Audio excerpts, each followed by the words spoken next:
What's going on, people? It's your boy Nix. I represent the Hype Clan. And we up in here for our season 1 Hell yeah. first episode. Let's go. And we are starting off with a banger already. But before we jump into that, I got to introduce y'all to the rest of the clan, or let them introduce themselves, I guess. So, of course, y'all know me. I am Nix. I also represent Do You Speak Geek. But tonight, I am the card-carrying member of the Thank God Vince McMahon's fucking Gone Club. Card-carrying member, first membership. You know, I'm gonna make sure I renew it every year. It's a platinum card. Absolutely, black card, whatever the fuck I gotta do. I'm renewing that bitch. I'm calling them every day. Do I have to renew now? Like, no, sir. Just yearly. Okay. I want to make sure. I want to keep this shit fresh. Nice and annual. That's me. I'm passing the mic around to I guess the elderly in the room. Your uncle and your auntie with the 6 toes. Don't start with me, okay? All right. Yourself, sir. All right. Ladies and gentlemen, boys and girls, blurs of all ages, good evening, afternoon, or morning, whenever you're listening. My name is Montel, known as Navy Montel. I am always and will forever be the frosty bearded blurticorn. But tonight, I am in gorilla position. You are the melanated Mr. Fuji. Oh, you're in gorilla position. I'm in gorilla position. Melanated Mr. Fuji, that's crazy. You cannot let that slide. It's not going anywhere. Trust me. I've been threatened many times. It's not going anywhere. That's gonna be dope. That's gonna hope we catch on. All right, so let's pass it around. I guess we should have done ladies first, I guess, but I guess we can go ahead and do it now. Hello. I'm Lucia. I like wrestling, but I also do other things. I am a cosplayer, cross painter, makeup artist, just all around dope person. Right. Facts. I do things. Talk your shit. Yup. Right. And I have my wrestling page and my cosplay page. That is what's up. I am so glad that she is here. And we're gonna pass it on to my big homie. Oh, what's up, everybody? Slim Jones, the 2D Terror, the Tune of Doom, the animator, blurred geek guy. That's what's up. I'm just here for color commentary and comedy. Ain't nothing but color in this recording. What you talking about? Hey, the real color commentary. Yeah, they're right. Yo, why didn't we go? Oh shit! Why didn't we go with that? We are the color commentary. Why the fuck didn't we go with that? That'd have been so good. Yo, that's We been sat dope. there and toiled over a name for like 5 fucking days, and that shit would have been wow. Yes, color we are. Is it too late? Is it too late? I mean, it I don't ain't think necessarily too late. We I ain't don't like think so. official. We are the color commentary. Oh shit, that was Let's go. perfect. Why did we? Oh, okay. No, that's really good. But I will Google that after this episode. Matter of fact, I will yeah. hold on to this episode. I'm gonna hold on to this episode until I Google that shit, because if it's But available, this could be a good one though. The start of it. yeah, Where it came from. Is it that? Because if that shit's not taken by the end of this episode being recorded, and I Google that shit, it's on. Yeah. But until then, let's get into the shits, y'all. Vincent Kennedy McMahon. This fucking perv has now officially retired from WWE as chairman and CEO. I wish you had some yes chants queued up. Thank God. Yeah, I wish I did too. So, as we know, 76-year-old Vince McMahon has announced his retirement, and further announcing that his daughter Stephanie and current WWE president Nick Khan will be taking over as co-CEOs. Stephanie, who has been interim, will also take over as chairwoman per the McMahon statement. McMahon previously stepped down as his role as chairman from the Wall Street Journal report, revealing that he had been paying $3 million in secret hush money to a former paralegal that he was giving the old sledgehammer to. You sure it Later wasn't on, a mallet? it came out that it was It's 12 probably a million. mallet. I'm thinking it was a mallet because A wet Wet Mhm. noodle. Wow. Someone took a Nathan's hot dog out the pack and said, "Here, sir, Stop it. work with this." Not a Nathan's. Not 100% beef. Mm. No, not never knew. Was it kosher? But anyway, Vince McMahon, after having also retired, it was also announced earlier today that Paul Levesque, Triple H, will be returning to the company as head of talent relations, though it was immediately unclear if it was related to McMahon's retiring. He is now stepping back into place as that position in light of not only Vince having allegations, but also people power. Mr. John Laurinaitis having the same allegations. So this is pretty fucking big. Y'all agree? I mean, this is huge. This is like insane. I never thought I would see this day. Yeah, like a lot of people, including myself, thought that we wouldn't see this until the man died. Until he died. Yeah, like I really thought that Vince McMahon would not let go of the reins ever. You know what that means? That means they found something. They found something. And they found some evidence of it. And if they use the business money, the government gets involved. So they obviously found something to get, and him retiring is the only way to prevent that from happening. I honestly feel like they have been setting up for a hostile takeover of his monkey ass for a long time, because everything is just taking a nosedive.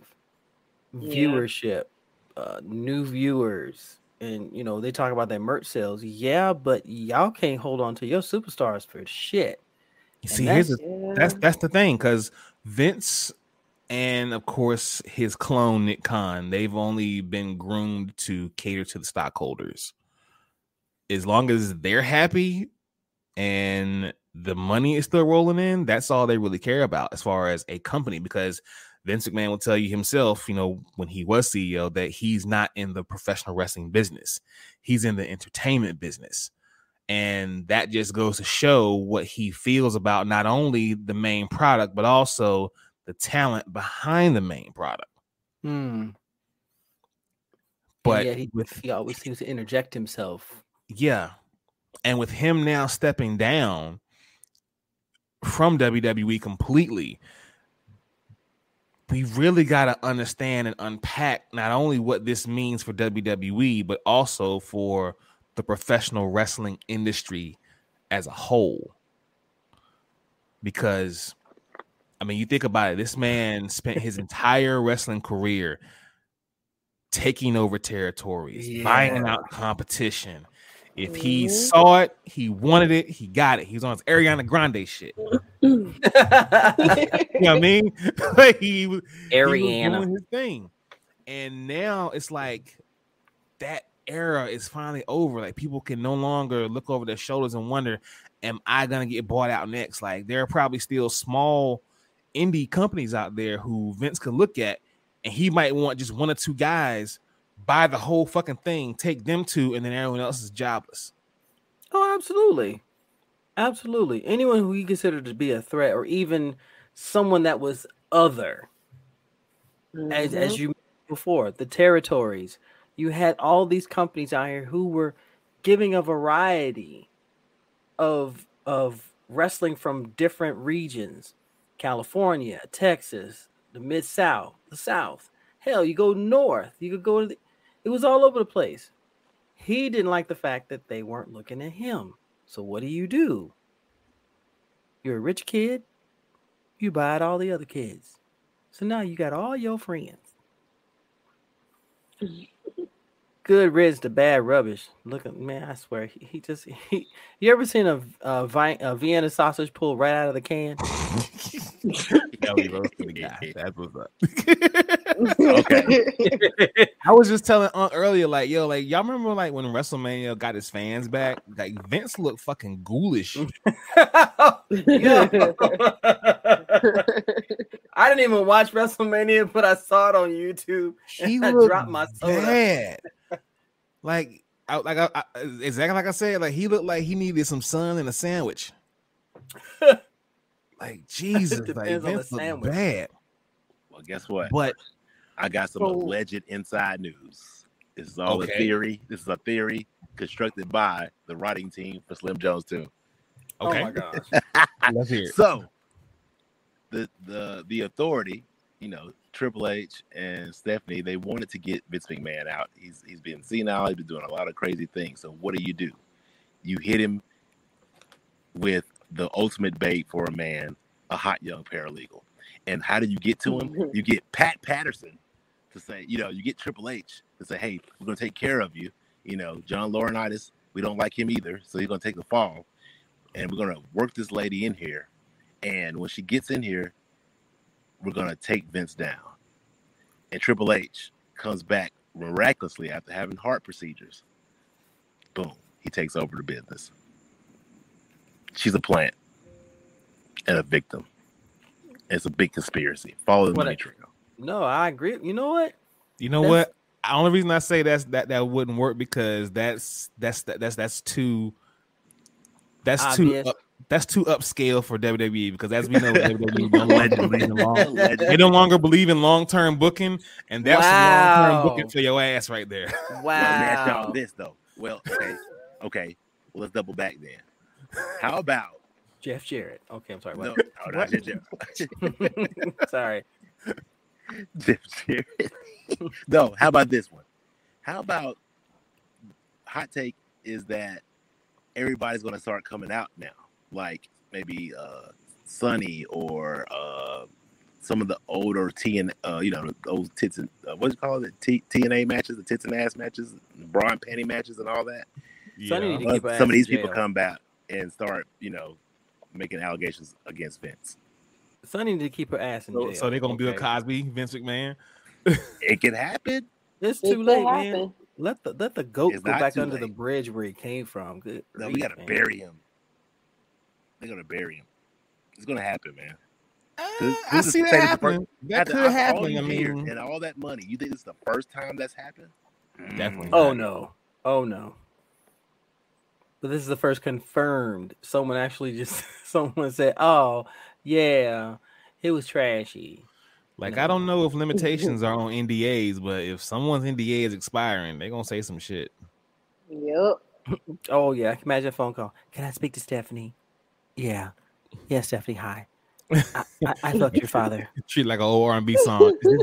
That's right, Linda. Yes, Stephanie. Linda, this is Lisa. I'm broken. I fucked your father. I don't want to come out of the bag on you, but I just want to be talk to you one woman to woman. Hey, Stephanie. Yeah, put your mom on the phone.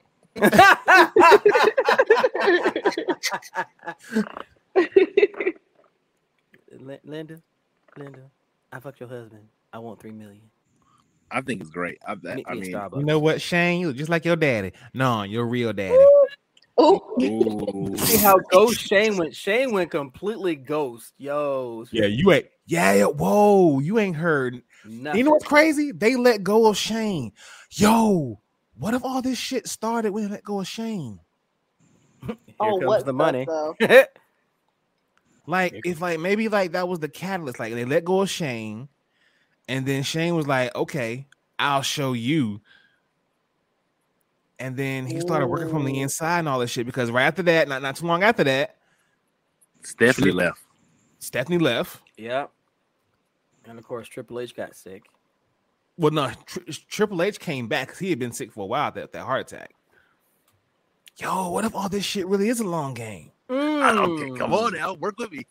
Ooh, that's crazy. That would be crazy. So you mean to tell me long-term booking actually works in some cases? We just speculating, y'all. Don't hold us no candles and nothing like that. But we just speculating, like, yo, what if this shit has been building for a while. Think about it though. What? So who's the big bad? Shane? Oh, Vince is the big bad. Shane is Eisen. Wow. So in other words, Triple H is Wilson Fisk. Somewhere Shane is trying to be like Bullseye. That's how that works. Yeah. Hey, my nigga is definitely worthy of being Wilson Fisk. Absolutely. Yeah, for sure. But speaking of him, so now that he's back in control of talent relations, how do you all feel about him moving forward? Do you think there is still, I don't know, I guess time, or maybe even is there effort that needs to be put in to not only revitalize relationships of people who were let go, but also help revitalize the main show products and definitely his first child? And I think that's NXT. Yes. Let me speak on this. As being the oldest person in the group, and that's true. He is the oldest. But go ahead. I will punch you in your personality. You said it. I'm just. Go ahead. I don't need you co-signing on my ancientness. Sorry. Okay, let me be ancient. I'm sorry. Damn. Go ahead. Can't stand you, sir. I'm sorry. You go ahead and say it. I'm sorry. I apologize. See, this is why we can't have. I don't want to be future endeavor. Go ahead. I'm sorry. But growing up and having the chance to watch all the different wrestling territories and stuff. Long time ago, right? Go ahead. And yeah, back when the wrestling ring was laid with granite, and they were using the sinew from the dinosaurs for the ropes, and they call a match on papyrus, right? Yeah, it was all on papyrus. Intro music was just drums. Gorilla Monsoon was a real gorilla. Not a gorilla. He was still a chimpanzee. Go ahead. No. He's always been a gorilla. Okay, chimpanzee rainstorm. Go ahead. Mauro Ranallo was a chimpanzee. Luchasaurus. We can go on with it. We're going to hell for the first episode. Welcome to Wrestle Paleozoic, ladies and gentlemen. But when NXT came out and they put it in the black and gold brand, it was something special. It really was, and it brought people back to wrestling. Amen. It brought people back because they weren't about the glitz and the glamour. It was about story. It was about character development. It was about developing new superstars, giving everybody a platform. You'd have to start out popular to do something. And look at it now. Someone took a couple cans of paint and went blah 2.0. I'd have punched you in your fucking face. The hell? I can honestly say between 2016 and, to be fair, 2020, for a lot of professional wrestling fans, NXT was the only shit that they were watching. Only shit they were watching. Now, of course, you have your more hardcore fans who were still watching Impact or either New Japan or Ring of Honor, and keeping it robust in their professional wrestling viewing. But for people who didn't have access to those other streaming networks or channels or whatever, they only had the WWE Network and NXT. And God damn it, if I can say, that time period was phenomenal. Like the matches, the talent that they had, it was just something else, man. Like, God damn it, it was great. Can I interject and play devil's advocate here? Please, by all means. Oh, let's go. Now you know me. I love me some AEW. Mm-hmm. You know I haven't really watched WWE for real, right, in a while. Mm-hmm. But there was something that I noticed. I actually watched SmackDown today. Well, sort of watched at it. But there was something that I noticed. It was looking at you, looking at it. Go ahead. I'm making tuna fish. What the heck are you guys saying? So I feel like if they want to make money off of the kids like they are, because that is what WWE is now. It's for children. If they want to continue making this money off the kids, they're going to have to keep this same sports entertainment type way of booking their matches. Now, of course, they can, like, the storylines can be different, or, you know, better. You know what I'm saying? The characters can be better, but as far as the wrestling goes, it's still gonna have to be pretty PG-13-ish because they want the children. That's the money.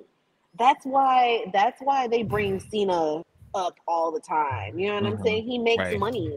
He sells merch. And who wants the merch? Who wants the toys? Who wants the shirts? Who wants the Sasha Banks glasses? Who wants the AJ Styles, you know, gloves? 40-year-old nerds with jobs now. Oh, kids, go ahead. But I mean, also that's basically a kid. Let's be real. We're all kids. We just have you know, we have just different struggles. But that's money man. now. We got money now. That's all. But do you see what I mean? Like, they have to continue with this, like, sports entertainment thing. They can't really turn into AEW or old NXT. I feel like even NXT, the gold and black brand NXT, was pushing it. As far, like, yeah, it was bringing people back to wrestling for sure, but it wasn't like yeah, people are gonna buy the shirts and stuff like that, but they're not gonna buy the little shits that, you know what I mean? Does this make sense? Yeah, like I see what you're saying with that, and I will tag on to that too, because you're right. Their money is based on appealing to the entertainment aspect of it. Yeah, they can't hurt their actors, right? But at the same time, and think a bit about this: if the kids are the money, these kids ain't got jobs, so you have to rely on the parents, and the parents have got to want to be a part of it too, because on the other side of the kids, you got the fans, and they have to appeal to them, because the minute those fans, and how many times have we seen it in the past where fans have determined what happens? Regardless of what Vince McMahon has said, how long did they continue to push Roman Reigns? How long? Yeah. 5 fucking years. And they destroyed that man was a company man. That man's a company man. They destroyed everything that he was trying to do because they were in a hurry to make a new John Cena. And that's the way I feel about it. They were trying to make the next John Cena. Like, no, you should have made the first Roman Reigns. Let him flourish. Yeah. Let him flourish. But I agree with what you're saying. But the thing about NXT, though, is that it didn't appeal to kids. It appealed to that faction of the wrestling world where you could still say you watch WWE, but not Raw and shit down. I mean, SmackDown. I mean, I'm sorry. I have not watched this episode of Raw and SmackDown in 3 years. Well, that was my first time watching SmackDown today. When NXT started doing takeovers, oh, bitch. I was watching every last one of those pay-per-views. They were amazing. And they're also better than the main card. Like, takeovers be on Saturday, and they would be better Very than much the Royal so. Rumble. But even though I totally agree with Lou, what do y'all think about the announcement that they're going to end the PG era? I That's don't see another that. thing. I don't. What are they going to do with the kids? What are they going to do with the kids? Because there are a lot of kids in there, and you don't want the kids watching. Like, and me personally, I my kids can watch it if they want to. That shit cool. But like, you know, a lot of parents, the ones who will spend money on this, don't want their children watching someone get hit in the head with a chair and beat up with barbed wire on a Monday night. You know what I'm saying? They don't want that. So they have to continue with the PG in some way. Here's how I would answer that. And it's real easy. First of all, if they're not going to get rid of that third fucking hour of Raw, thank you. Let the third fucking hour of Raw be TV-14 and let the first 2 be PG. Hell, maybe even the last 2. And that might be pushing it.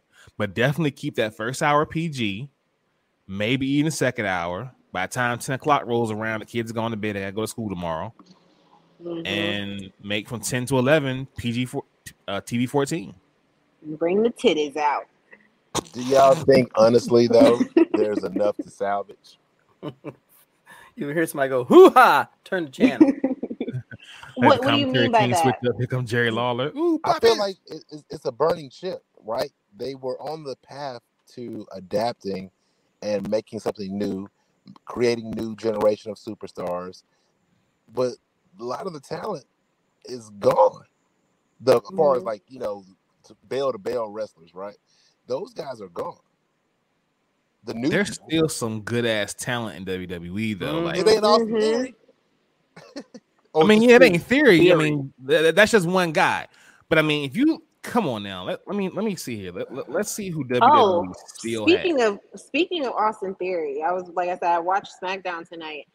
That was Vince's boy. I wonder if they're going to continue, because the way they had Brock come in there and just F5 this man, it was so disrespectful. Which, by the way, then he picked up he picked up his Money in the Bank thing, which I didn't even think Brock was going to be there.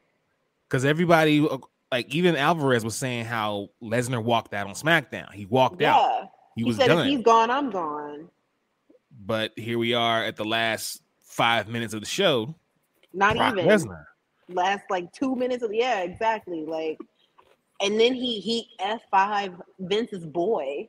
You know what I'm saying? That's his new Cena. And then he picks up his Money in the Bank briefcase, and he's showing it off around the ring. So what does that mean? Does that mean that he's not getting this same push that he was before?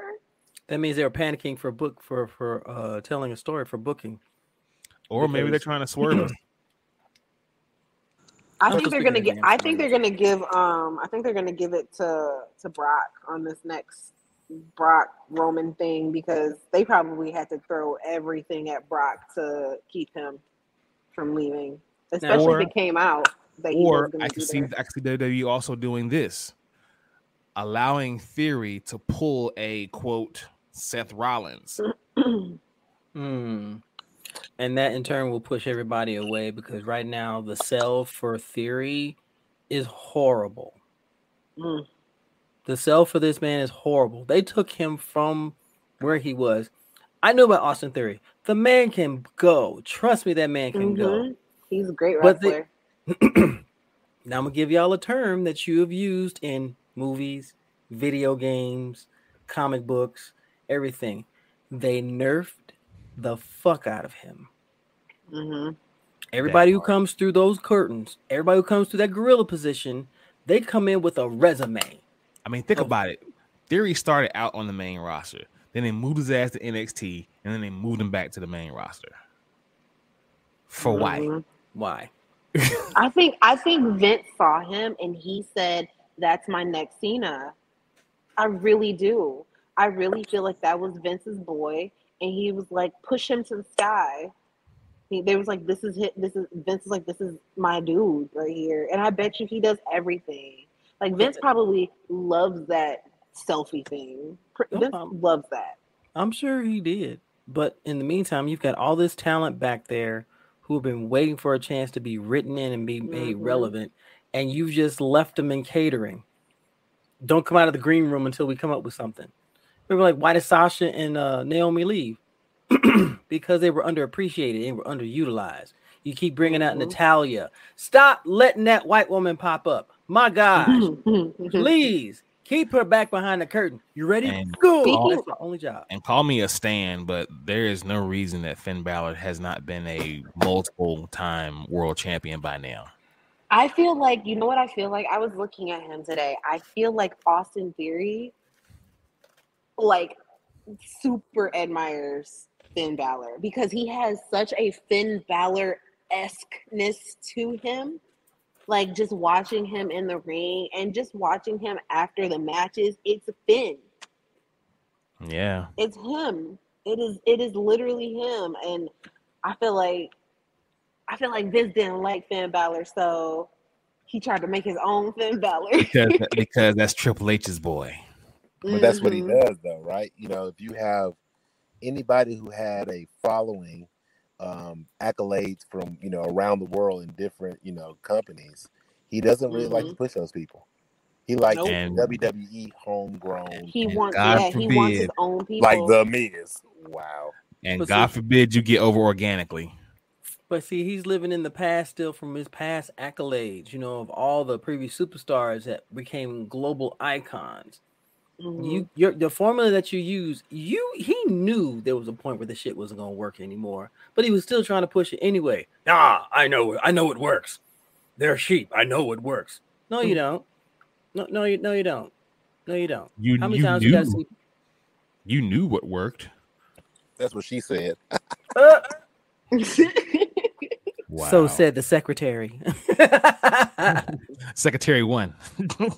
What's your name, girl? NDA. You know what? I think here's, you know, I'm playing, so I don't even know. It's not even devil's advocate. This is like weird. I think Vince had a crush on Stacy Keibler, and she didn't give him any action, so he had him a real paralegal. Oh my God! Because Stacy Keibler used to come out with the clipboard and the pad and the glasses. You know, she was. Oh my God. That's funny. So what do we think here about, okay, so Vince is gone. We know that we have 2 new CEOs. We have Triple H back in charge of talent relations. There hasn't been anyone named yet as far as who is handling booking and creative control. As long as it ain't Bucktooth, I'm perfectly fine. Yeah, I was thinking that too. Shawn Michaels? That man needs to systematically hit in the chin with a sledgehammer at an uppercut angle. There's a lot of people who are still there who I would love to see in charge of booking and creative control. But if I had to just close my eyes and pick somebody, I didn't close my eyes. If they say, okay, Nix, you pick the guy who's in charge of creative from now on going forward, I gotta give it to Heyman. Oh, of course. Because at this point now, Roman does not need Heyman at all. Heyman helped Roman get to where he is now as far as his heel run, but Roman no longer needs Heyman. Hell, the Usos don't even need him either. Nope. So let's have Heyman fall back on his duties as duties. Have him fall back from the I couldn't help myself. Sorry. And give that man creative control, or let him put his own team together for creative control. Hell, those few nights when Heyman was booking SmackDown, that shit was good. Oh yeah. Oh yeah. Because the one thing Heyman knows is how to tell a story. He's had plenty of practice. He has worked with next to nothing and made some of the most captivating feuds, factions, storylines. I'm sorry. I don't care how much money you have. If you put Dean Malenko and Eddie Guerrero in the ring and let them go, you've created magic. And that is still to my day one of my favorite all-time matches of all time to see those two go. The Shooter, Dean Malenko, and Eddie Guerrero. Good Lord. Heyman made you believe in and cheer for Tommy fucking Dreamer. Tommy Dreamer. Like, blue collar wrestling. On paper. Yep, blue collar wrestling. Facts. I mean, come on now. Like Tommy Dreamer in a few years in ECW, like you said, the blue collar wrestler, he became the extreme version, dare I say it, and forgive me if I'm wrong. Dusty Rhodes, exactly. Blue collar worker. He was every man. Tommy became every man. Him and Sandman. Sandman became the one person that you did not want to see make it, but he went above and beyond, and he made that shit work. Like, if you look at the gimmicks and characters from ECW, and if you put them in any other promotion, they would never get over. I don't know. RVD, I would say RVD. Okay, would. well, there are a few exceptions. RVD would get over anywhere. The Dudleys would get over anywhere. Taz in his heyday, just being a brooding badass who wasn't trying to make friends. Right. Come on. No one's checking for the Sandman anywhere else. No one's checking for the Blue Meanie. No one's checking for Just Incredible. Man. But in ECW, Paul made that shit work. And that's why I say Paul should be in charge of creative control going forward for the foreseeable future until Paul decides to hand the reins down to someone else. Like at that moment, if you make Paul that guy, he needs to immediately at that point while he is running the show, breed his successor. Yeah. Shout out to all the bookers through all the years in the different territories who created stars organically that weren't trying to make them more than who they were and let them grow on their own. Just teach them along the way. I'm sorry. When you first heard of Vince McMahon years ago, he was an announcer. Yeah, you didn't even know this nigga was the guy in charge. No, you didn't. And it was like, you're aggravated. Please shut up. Please shut up. And then the whole time, like, this nigga is the one running the show. That's what was funny. Man, him and Jerry Lawler was like, fuck, okay. So, but they can get it back to where it is. Right now, the two words I think of because of this whole thing, damage control. I have 3. Destroy and rebuild. Yeah. They've already destroyed the reputation and the glory of what Raw used to be. I mean God, Monday Night Raw, come on. And then SmackDown, NXT, those 3 brands right there, their glory has been completely destroyed. Now we rebuild. Destroyed by a man who was never in touch with what his audience was looking for.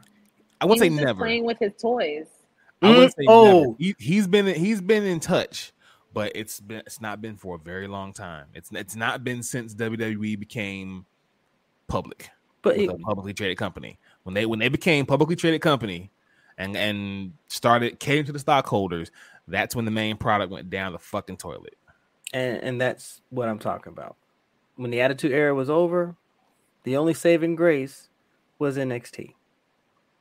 And that's because Triple H and Dusty Rhodes, they were not going to let these kids get destroyed. And I will love Dusty to the day I die. That man made me see that you don't have to be all muscles and have this perfect physique to be a wrestler. And he instilled that in those kids. That's when they came down there, those ramp in NXT, I was excited for them. Mm-hmm. So where do we go from here? I mean, to bed. Nick Khan, obviously. But Nick Khan and Stephanie McMahon being co-CEOs. I mean, we have to hope that Trips stays in his wife's ear and is swaying most of the decisions, because, you know, if she is now the chairwoman, but also just a co-CEO, doesn't that mean she has most of the power? Mm-hmm. That is true. And if most of the power is in the hands of, you know, as far as the business, and then you also have the talent relations with Triple H, I think we're fucking finally getting what we want and seeing Stephanie and Triple H run WWE. Honestly, if they just get rid of the... Okay, 2 things. 1, get rid of the writers who don't know what the fuck they're doing. Get rid of the writers. Get rid of that 24/7 fucking championship. Please throw that damn thing into the ocean. If we're going down a list of what needs to go, then I got a list for that ass. Oh, I know. but the other thing is,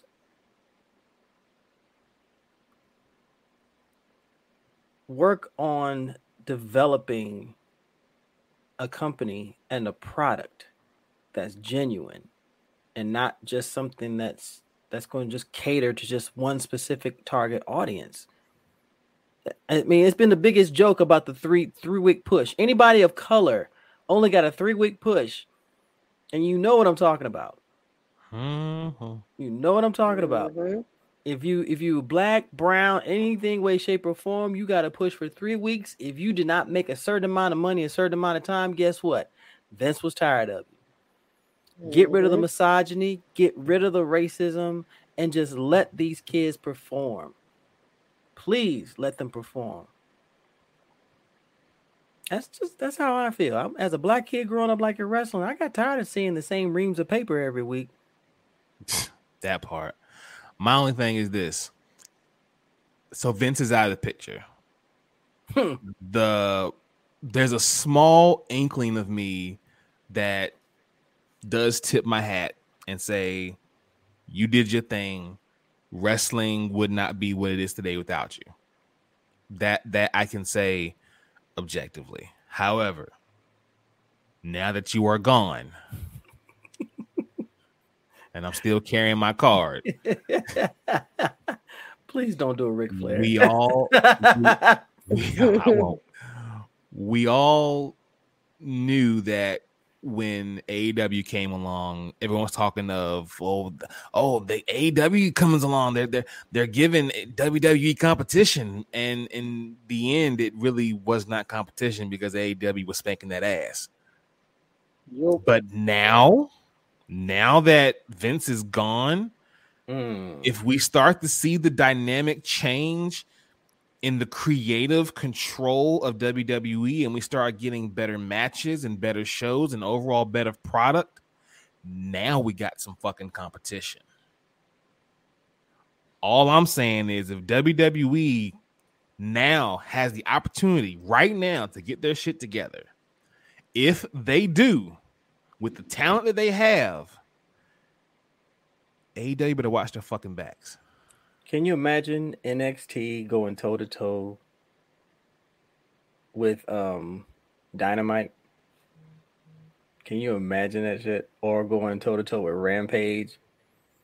Man, That'd be crazy.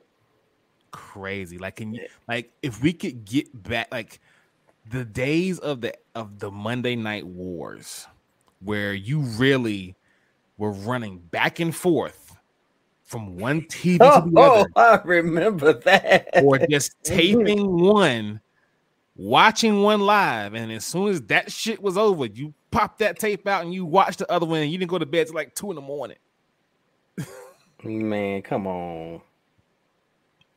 If we get back to those days, it's gonna be a good damn time to be a wrestling fan, because if Triple H has anything to say about it, the real Forbidden Door might be opened. And it'd be interesting to see who they would open it up to. Because you can't stay within a specific area and think that you're going to expand. No, you got a network. You got to reach out to others who can inject something new and different and fresh into it. And I'm gonna say this to AEW, just like I say to WWE. If you have someone that has had a reputation on the independents, introduce them properly. Don't change their name. I don't like the fact that what the hell are we doing? They want to own their merch. They want to own, that's money. They're not You can own the merch, their name. But see, you can work out something with the wrestler themselves. You can work out a deal so that way it's just as lucrative. They're not going to give you their name, but you can still make money from it if you come to the table and make a deal. That was something Vince never wanted to do. He wanted it all. That's because it's his show. You know what I'm saying? It's his sports entertainment show. It's his drama fight show. Yeah, that was. You know what I'm saying? I got a question for y'all. I hate to stop y'all right here, but let's go ahead and. What if season 2 Forbidden Door opens? What if the forbidden door opens? Now that Vince is gone, what if WWE, instead of going to this mega powerhouse bully, becomes one of its own brand like it used to be, and the forbidden door opens?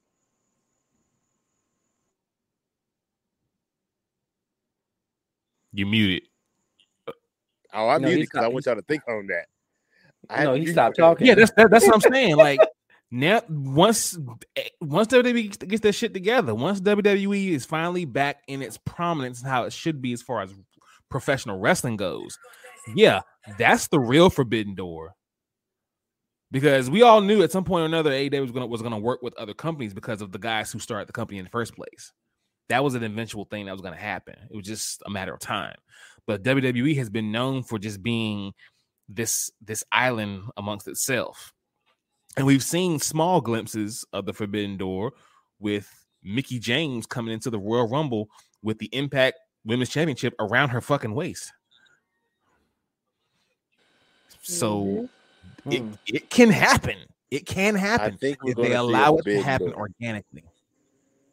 I think it can happen now. It's available to happen now. Anything is possible now that Vince is gone. Yeah.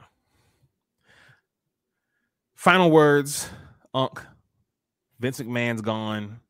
It's a new day. Yes, it is. What do you think? It is now time to take the wrestlers off of the shelf that you put up there because they weren't making you money and start getting some matches. Let's get some stories. Let's build heroes again. I'm here for it. I'm here for it. Just stop using the same ones all the time. Please. Please. That will make me happy. All right. Lou. I'm sorry. I'm high. I forgot the question. That's my girl. That's my girl. Your final thoughts on Vince being gone and what it means for WWE's future? Oh, I don't know because I just don't understand what they're gonna do. I am very excited to see what's gonna happen because, like I was saying earlier, you know what I'm saying? You have a whole audience that you're catering to right now. If we go more wrestling, we can't really cater to that audience like specifically anymore. You know what I mean? But I did like your 1 or 2 hours of Raw, you know, for them, and then another one that's a little bit more, you know, adult. I do titty friendly. Got that. Yeah, I do. Yes, titty friendly. Yes. You want all of that.